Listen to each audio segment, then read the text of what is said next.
শেখ হাসিনা এবং শাকিল আহমেদ নামে আওয়ামী লীগের গাইবান্ধার যে নেতা, যাদের মধ্যে টেলিফোন কনভারসেশনের মাধ্যমে শেখ হাসিনা বাংলাদেশে সমস্ত এই জুলাই বিপ্লবের যারা মামলা করেছেন, যারা মামলার বাদী হয়েছেন, সাক্ষী হয়েছেন, তাদের বাড়িঘর জ্বালিয়ে দেওয়া এবং তাদেরকে হত্যা করার যে নির্দেশনা দিয়েছিলেন, সেই টেলিফোনিক কনভারসেশনটা ভিত্তিতে একটা কন্টেম্পট প্রসিডিংস তার বিরুদ্ধে ড্র হয়েছিল।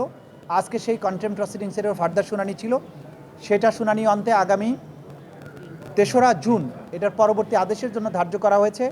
যে কন্টেম্পট প্রসিডিংসে সাধারণত নোটিশ জারি হওয়ার পরে পত্রিকাতে বিজ্ঞপ্তি দেওয়ার প্রয়োজন হয় না, কিন্তু স্বচ্ছতার স্বার্থে, আন্তর্জাতিক মানদণ্ড রক্ষা করার স্বার্থে কেউ যাতে প্রশ্ন তুলতে না পারেন, সে কারণেই এই আসামিদেরকে কন্টেম্পট প্রসিডিংসে হাজির হওয়ার ব্যাপারে পত্রপত্রিকায়, দুটো বহুল প্রচালিত পত্রিকায় বিজ্ঞপ্তি দিয়ে তাদেরকে আদালতে হাজির হওয়ার জন্য নির্দেশ যেটা দিয়েছেন, সেটার নোটিফিকেশন আকারে পত্রিকা ছাপার নির্দেশ দিয়েছেন।